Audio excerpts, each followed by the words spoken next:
All right. This is the Can't Wait podcast, our Jets pod here at the Athletic. Tim McMaster, along with Connor Hughes and Marissa Morris, sitting in because we are live again here this morning for this one, reacting to round one of the NFL draft. Definitely subscribe and rate us wherever you check out your podcast, and you could save 40% off a subscription to the Athletic. Go to theathletic.com/can't wait for 40% off. The virtual draft is underway, and the Jets got their man, their very large man, Makai Becton. We're going to get into that. We'll talk about what's on tap for rounds 2 and 3 later today. But first, Connor, I need to bring this up because you had the Athletic virtual Zoom draft, and there was kids involved. There were pets involved. There were kids on the air last night, but no dogs, no version of Lucy in the NFL Yeah, broadcast. I was very disappointed.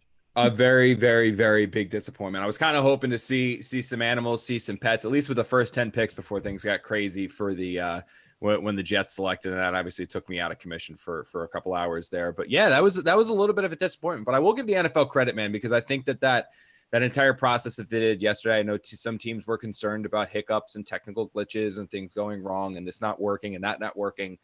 Obviously, there was probably some little hiccups and minor things that they had to work through behind the scenes. But overall, from a broadcast standpoint, I thought that went relatively smoothly, at least as smooth as you could possibly expect. You know, everyone, it was engaging, it was entertaining, it was kind of reminded you.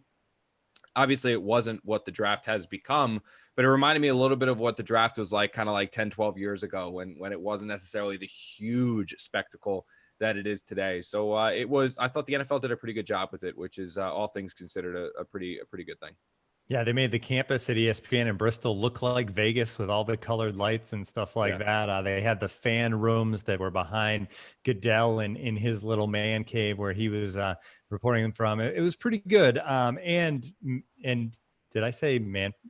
Goodell? Sorry, getting my commissioners confused. Goodell even managed to have a clothing change halfway through the first round. He went from full suit to sweater. So it was good overall, and it'll be interesting to see how it goes through rounds 2 and 3 today, and then the rest of the draft on Saturday. All right, let's go to the big fella, Makai Becton, 6'7", 364-ish pounds. He's just an incredible athlete. They get him with the 11th pick. I think the most surprising thing here, Connor, we talked about the fact that the Jets may have to get to the point where if they really wanted an offensive lineman, if they really wanted that tackle, they would have to move up in the draft to get him. Yep. Instead, they ended up having a choice of tackles at number 11. The Giants took Andrew Thomas at 4. The Browns get Jedrick Wills at 10. So they could have gone Wirfs or Becton. I think between those two, you go with the guy with the big upside, which was, of course, Becton. Yeah, when the Jets ran through all of their simulations, and it's something that Joe Douglas has started doing. Obviously, they did it virtually this year. They're going to do it in person for the years to come. But the way that Joe Douglas likes to do this is the day before the draft, he gets his entire scouting department together, coaching staff, all that stuff, and they run through every possible scenario that they can come up with in their head for what's going to come the next day. And they do so with kind of a worst case scenario mindset, Joe Douglas said when we talked to him yesterday. And when they did that, when they started going through this, they didn't believe that it was possible that all 4 offensive tackles were gone by the time the Jets picked at 11. They were beginning to think that it was probable. I mean, the Miami Dolphins had a legitimate interest in grabbing an offensive tackle to protect their quarterback. The guy that they really wanted, though, was Andrew Thomas. So that's why they were trying to go up there to 3, as NFL Network had first reported, was they wanted to go up there at 3, not get rid of 5. They did not want to get rid of their number 5 pick, but they wanted to get up there to number 3 to then allow them to get Andrew Thomas, their offensive tackle, then get the quarterback at number 5 so they could have that 1-2 punch. That was what their goal was going to be. When they were not able to do that, and then the Giants took Andrew Thomas, the Dolphins were kind of like, all right, well, we can't really wait for the quarterback to get all the way down late in the first round, so we'd have to take the quarterback and then trade back up, but we're not nearly as high as on these other 3 offensive tackles as we were Andrew Thomas. So what the Dolphins decided to do is they take their quarterback. When that happened, it got to the point where it's like, you know what? There might at least be one offensive tackle there for the Jets. The turning point of this for them, and where Joe Douglas and his staff finally took a big sigh of relief, or probably finally breathed a big breath, sigh, break, or whatever of relief, was when the Arizona Cardinals did not take an offensive tackle. That was the team that everyone had circled on that was kind of going to dictate what was going to be there at number 11 for the Jets. And the reason for that was because obviously the Arizona Cardinals had a dire need on the offensive line. They want to protect Kyler Murray. But what they determined was that the value of Clemson linebacker Isaiah Simmons was simply too good to pass up. And that was kind of like that one thing that, and we wrote about it and we talked about it. We talked about it 2 days ago, and it was in our Jets draft notebook, was that was like one of the turning points in this draft, was that if the Cardinals decided to go lineman, the Jets were going to be sweating. If the Cardinals said no, then maybe they weren't. Because if the Cardinals go offensive tackle, suddenly 2 are gone. Now you've got teams starting to trade up and jump the Jets. You're going to have the Dolphins try to trade up to jump the Jets. You're going to have the Bucs try to trade up to jump the Jets. This all played out perfectly for them. And the Jets obviously get a guy that they covet quite a bit in the big man, like you said, Makai Becton. And it was cool to see the reaction of the players. Sometimes they were delayed just because of the technology and the broadcast, and sometimes the guys were stuck on the phone when they cut to them. But the Becton reaction was cool because it just felt like kind of pure emotion. It wasn't like a celebration. It was more like he was just kind of overwhelmed with being selected. It's just kind of cool to see. And you get to see his family, and you get to see why he's 6'7", 364, man. Dad's a big guy. Mom, I guess, is a caterer. They were saying on the broadcast. I mean, this guy comes from, it's in the genes that he ended up being this big. But it's just cool to see that kind of emotion and how the impact on these young men when they get selected in this draft.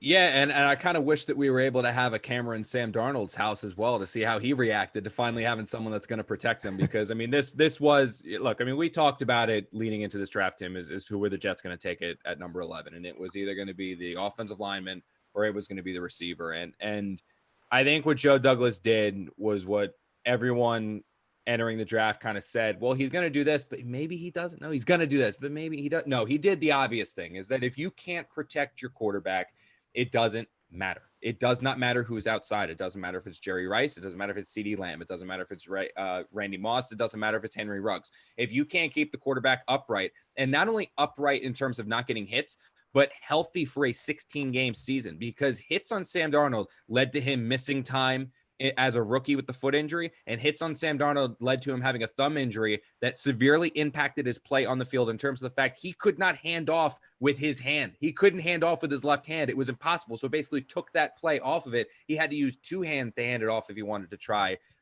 which then that thumb injury required surgery last year. So you needed to get him healthy, and they took a guy that, look, there is risk with Makai Becton, right? There are some concerns. I've heard the lazy remarks about him. There was the weight fluctuation where he was up to something like close to 390 pounds in college.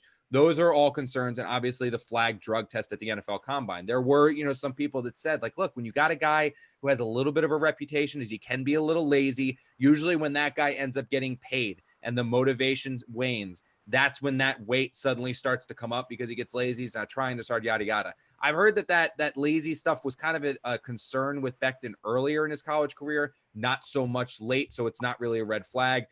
From the Jets perspective, Joe Douglas addressed it on our Zoom call or a conference call yesterday, where he said that he's not overly concerned. He's not overly worried about the weight thing. The red flag in terms of the flagged drug test at the NFL Combine, Joe Douglas said he and his staff went through exhaustive measures to look into that. He had a one-on-one conversation with Becton on Wednesday. That passed the test. And if the Jets believe that the laziness is not an issue, if the Jets believe that the weight is not an issue, Becton actually made a comment that he wasn't eating enough, and that's why his weight kept fluctuating so much at Louisville, and he's got a nutritional plan figured out now. Joe Douglas said he believes the Jets' strength and conditioning will help this as well. But if you believe the weight's not going to be an issue, if you are totally convinced that the one minor issue of potentially being lazy from earlier in college, if you believe that's not an issue, and if you cross off the flag drug test at the NFL Combine, you have a guy, Tim, that does not have the potential to be good, that does not have the potential to be a Pro Bowl player, that does not have the potential to be a starter. You have a guy that has the potential to be an unbelievable left tackle for the next 10 to 15 years, a guy that is all world, a guy that has Hall of Fame potential, because you simply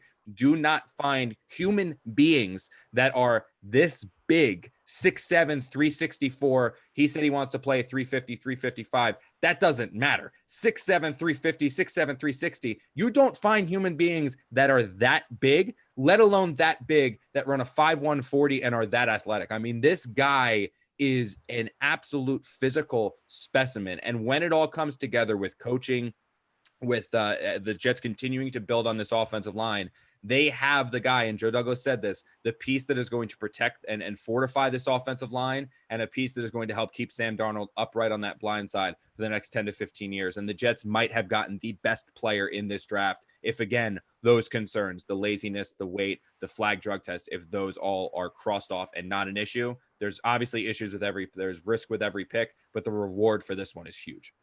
Yeah, and the words that you love to hear is what Adam Gase had to say, which was nasty. He's got that kind of nasty edge, and asking Becton about that's that. How we describe Marissa too. Yeah. That's how I was going to be this morning when you were late, Connor. Yeah, I was late again. Yeah. Shocker. Becton actually said, I'd like to see the man on the ground stay on the ground. When I finish him, I like to get it on top. Talking about just finishing those blocks. I mean, that's the kind of attitude you want from your left tackle. And I feel like that's the kind of attitude that rubs off on the other linemen on a team, right? That's kind of a leadership thing where guys start to see the left tackle pancaking people and everybody wants to get involved. Yeah, absolutely. I mean, that's, and again, I don't think the Jets are done with this offensive line, but if you look at the front five that they had last year with Kelvin Beachum, Kelechi Osemele, Ryan Khalil, Brian Winters, and then Brandon Shell, and you look at the front five that they're going to trot out on the field now, when you have, because I look, Joe Douglas wouldn't say he's going to be a day one starter.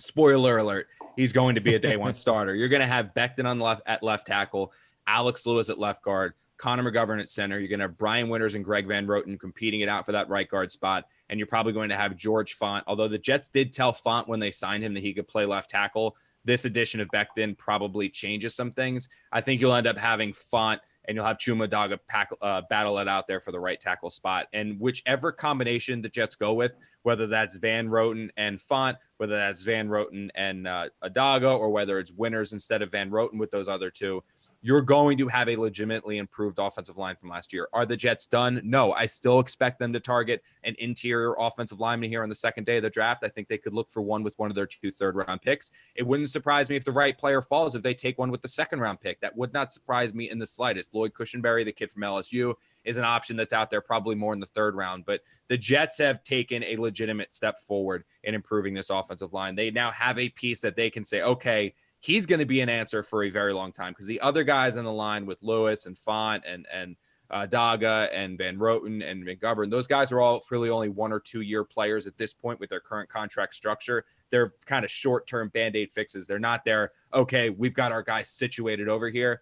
Well, Becton is the first guy that you can say, okay, he's situated for quite some time on that left side of the line, and we're going to be rocking and rolling for a bit there. And now you just kind of can start filling it out, and you can do it with depth players that you can develop while these other players are starting, who eventually take over, and then they are your long-term answer for the foreseeable future. All right, that moves us to day 2, and the Jets picking 48, 68, 79 right now. Obviously, wide receiver is something that I think Jets Nation wants right now. Like that second pick, let's get a good receiver. You got the lineman to protect Sam Darnold. Now let's give him a weapon to get the ball to. We have some questions on YouTube. Thanks for jumping in. We'll save some of these also for Monday. We're going to have a full recap of the draft coming up on Monday on the podcast. Nice extended episode. Yeah, but here's one from Jaden Campagna, just talking about tonight. Says, any chance the Jets might have to trade one of the third round picks to move up in the second if they really want to get a guy like Pittman? Now you talk about Connor, you have Michael Pittman from USC, T. Higgins from Clemson still out there, Laviska Shenault from Colorado, Denzel Mims from Baylor. There's kind of a handful of that second tier of receivers still out there. But if they consider Pittman the top of those, do you think the Jets would move up to get him? No, because I don't think there's that much of a difference between Pittman and Higgins, and I don't think there's that much of a difference between Higgins and Mims. I don't think that you need to trade up for a receiver. I mean, it's not like there isn't a group. I mean, there's a story up on The Athletic right now if you want to go check it out, just kind of breaking down at the Jets positions of need, who are the top players still available. I mean, look, I limited it to 3 or 4 guys at each, but 2 to 4 guys at each position. Simply because I was writing this story at like 2 a.m. and my eyes were shutting, but I easily could have added 6, 7, 8, 9 receivers that the Jets can still target on the second day of the draft. I personally don't think they need to move up. I think that maybe if anything, they would go from like 45 to 40. And if you're doing something like that, you do not need to include your extra third round pick. That a second and a third to move up 5 or 6 spots is simply way too much value when you're talking about the NFL's draft trade chart, which you can find on Pro Football Reference. They do a great job. But Pittman is someone I think would be a tremendous addition to this Jets offense. I know he's not as fast as Adam Gase would like. Adam Gase loves the burners. But the Jets haven't had a guy at receiver with his speed, with his size, a legitimate threat at receiver with his size, probably since Braylon Edwards. I mean, this is a guy that is big. He's physical. He's great at high pointing the ball. And he has such sure hands that he just does not drop anything. Again, 6'4", 223. That's a big dude split outside. I think he'd be a perfect complement to Brashad Perriman, who's 6'2" himself. You then have Jamison Crowder in the slot. I think he would be an ideal signing. But I don't necessarily believe that the Jets are going to need to trade up, because even if they miss on Pittman, like I said, Higgins is going to be there. Even if Higgins and Pittman are there, Mims are going to be there. Now, the thing that I will throw in there that is very intriguing to me is that this pass rushing class, there really weren't that many pass rushers taken in the first round. I mean, AJ Espenza, the kid from Iowa, he was a guy that I remember very early on, people potentially mocking to the Jets early, like marketing the Jets in the early portions of the first round, or potentially being an option if they traded back a bit and we're sitting there at like 15, 16, 17. He's still out there. You got the kid from Penn State who's still out there. You have some other developmental projects later on that could be there in the third round. That's where, if the pass rushers continue to slide, I wonder if the Jets say, you know what, maybe we can get another guy in the third round, or maybe we can package 2 of our third round picks to get back into the second round to get a receiver, and let's go pass rusher first. That's something that I'm very curious to watch develop here on the second day of the draft. But as far as trading up for a receiver, I don't think you need to trade up for a receiver, because I think there's guaranteed to be someone falling to you there at 48. Where it could get weird is if the Jets choose not to go receiver at 48, and then they want to trade back into the second round to ensure they get their guy. Really wasn't a lot of trades. We didn't expect many on day one. Moving up one pick was certainly interesting. Do you think that was the technology at all, or do you think that it was just a situation where it didn't make sense this year? The Patriots always trade, so they don't even count that they moved out of the first round. But as far as other teams, do you think? I mean, the Jets were I guess, or we talked to Dan Duggan and the Giants on the phone, and there were conversations about trading. But it didn't come to fruition. So do you think it's more likely that it happens a little more on day 2? Yeah, I think they probably got a feel for it. I mean, I know they ran through their mock the day before trying to figure it out. I mean, I guess, but I don't. I think what this kind of teams tried to iron out trades the day before the draft so that they weren't pressed on the clock, and suddenly you have, like, from a Jets perspective, you suddenly have like Joe Douglas calling Rex Hogan, and then them saying like, yeah, this makes some sense, and all of a sudden they're calling Adam Gase.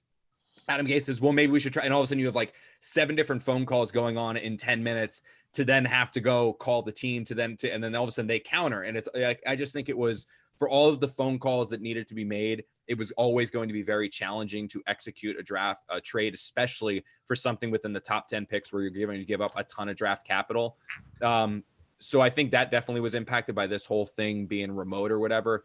But I do believe that ultimately, like, I think in the second day of the draft, you'll probably see it done a little bit more, just because it's easier to get trades done because you're not talking about such steep differential in value. So it's easy to say like, all right, for a second rounder, yeah, we'll take a 3 and a 5, and you can come back and you can get, like, it's something like, it's a lot easier to do things like that. All right, we wanted to hop on here and kind of react to day one. This podcast will be up shortly on The Athletic and on Apple and on Spotify and all that stuff. But we'll be back on Monday for a longer edition of the podcast. We'll take more questions on that one. We'll be live again. This is fun, Connor. I'm getting into a groove here on the Zoom and YouTube for the podcast. Yeah, I know. We just need to add like now some pictures behind you so you don't look like you're in like a torture chamber. Right?